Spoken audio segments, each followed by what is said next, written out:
Hello everybody, it's your pal GCB here, and it's time to talk about a project that I've been working on for a couple of months now, which is very exciting, and that is my first ever line of wearable merch, featuring the characters of Mistress of Hysteria. You can now get these exclusive designs on these t-shirts. They come in multiple different sizes, 3 colors, and there are 4 designs to choose from. You can find them in the link in the description. Now this video will be talking about the thought process behind all those designs, and some of the designs I made keeping in mind that all of these were going to be on t-shirts. So let's talk about it.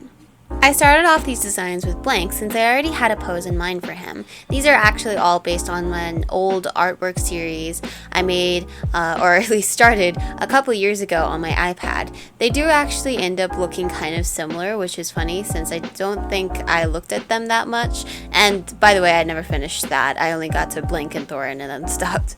All of these characters are from my comic Mysteries of Hysteria, which you can read on Webtoon, and updates every other Friday. So I would recommend giving it a read in order to understand these characters a bit more. I also have a video talking about these characters. It's a couple years ago now, so it's a little bit outdated. Since Blank's pose was a bit more complicated, I decided to use a 3D model for it, and that helped a lot. Originally, I was going to have 2 separate versions of his design, one with his claw and one without, with slight changes to expression. However, I ended up liking just the one with his claw, so I just stuck with that, and yeah, I even overpainted over the expression and everything, but I didn't even use the original. I did go in and add in some extra touches after recording, since these take a little bit to make, which includes some extra hatching in the liner and a little more overpainting around the face. I also redo the Hysteria logo for all of these to be more original. Originally, it was a font in Minibang Paint that I just used, and it looks really cool, but I decided to make my own font, which does look a little similar, but has my own flourishes to it.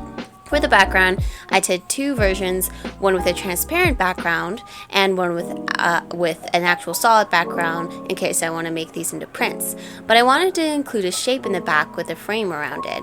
Now, something I don't think I've said before is that all the Hysteria characters have a card suit theme, and Blank is a diamond.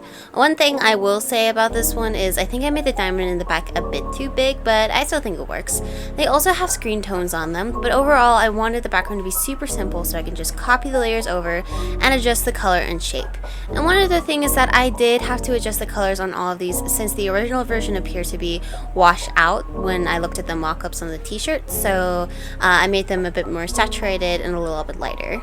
Now for Thorin, his pose, I wanted them to be kind of standing on something in the background, or in the foreground I mean. It's in the foreground so you can't see it, and looking over you. Now the last time I've talked about these guys was in the original video, like I said, that I made before I started posting the comic, but Thorin's design changed a lot since then. I changed their main color to be pink to make more sense in the story, and also to just not look too similar to Cozy or Blank and then leave Ricky like out of the picture of like the color spectrum. I didn't want Ricky to stand out too much. I gave him more details that tie him in with Blank too, like this little strap on his leg that kind of looks like Blank's bracelet, and the same sort of leggings and shorts combo going on, or not leggings, they're like thigh-high socks. I made his mask a whole lot easier to draw as well, with the colors actually making sense, the eyes being a bit more rounded, and the flowers being not a geometrical shape, but an actual like flower with vines design. I will say I'm not going to be talking about what's going on with his face here at all. You'll just have to guess because that's spoilers. Their symbol is the club/clover, which to me I always thought looked like a flower, so that's what he has. And this I try to fuse the club symbol with Thorin's actual flower patterns, and it was a bit tricky, but I was able to make it work. Of course this one was fun to work on because pink, which is another reason why I'm glad I made his main color pink, so that while drawing these guys in their own separate artworks, I would get to draw a fun pink color at least once. Can you tell pink is my favorite color? Originally, their main color was actually this brownish red color. I don't know why. I've never liked this color for him. So yeah. Now for Ricky, I tried putting him into an intimidating pose, and I knew that the lighting source for this one would be tricky because I wanted him to still have room light in the back, but I also planned to show off his lightning powers, so lightning would be coming from his hands. Luckily this didn't become a super big issue since I just used the same color for both lights. Since it's been a while, let me talk about Ricky's design for a bit. So this is what he looked like in the original video and in chapter 1 of the comic. However, I was never happy with his design, and I even said so in the video that I made to promote the comic that I didn't like it. But I couldn't figure out a way to redesign him. That was until I discovered techno wear, I believe is what it's called, and I looked at some of the clothing for the aesthetic, and I thought it fit Ricky perfectly. So that's how we got his new design, which is kind of based off of some looks that I found. Except for the fact I didn't like the colors still. I always kept trying to add this dark gray into his design, but it just never ended up working with the rest.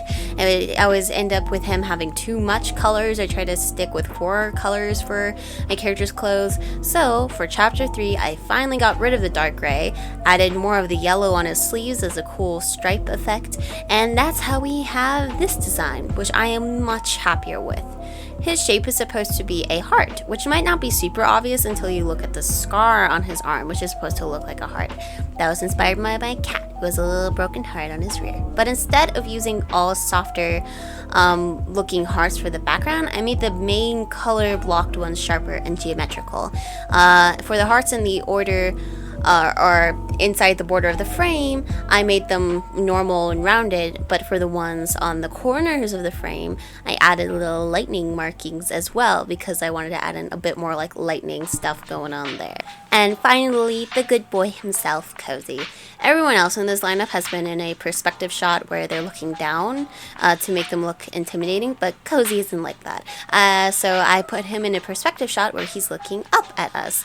This one was pretty fun to work on. I especially had a fun time with his eyes because they're the biggest one in the group. But I did have a hard time with his colors.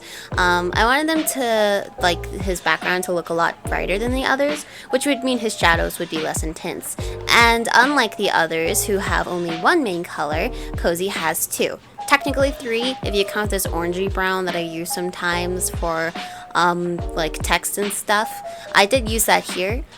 So I had to figure out a balance of what would be red and what would be purple.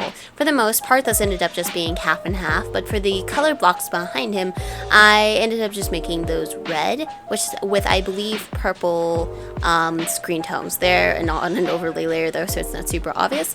Speaking of which, Cozy's suit is the spade, and trying to figure out a good spade design for him was tricky. The ones in the back look kind of normal. The ones around the frame are supposed to be a mix of a spade and his sword hilt, and the corners are just sort of an original design based on his sword hilt. Yeah, spade's a little hard to work with as far as the shape. Actually, something interesting to note is that for one of the first official artworks for Dysteria, which was just a collage of 4 artworks of them because I couldn't figure out how to make a composition with 4 characters because I wasn't quite there yet with my art skills, Cozy made this same pose in his artwork. And then again for the current art on Webtoon. I don't know, I think I just end up putting him in this pose a lot.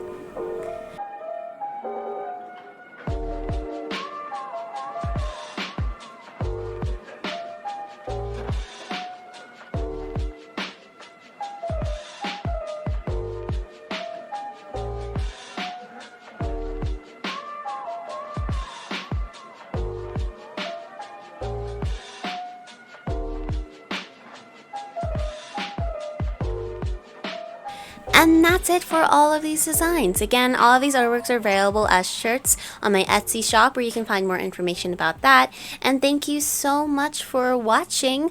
I also have my Comic Gloss Hearts on my Etsy shop and maybe something else, not on the shop but somewhere else to look out for. Look out for things because I have some fun announcements that hopefully will be happening shortly. Was that confusing? Yes, it was. But what's not confusing is my Instagram where I just post artworks. And also Artful if you're on there. And yeah, and I hope you have a good day, and I'll see you in the next video. Bye!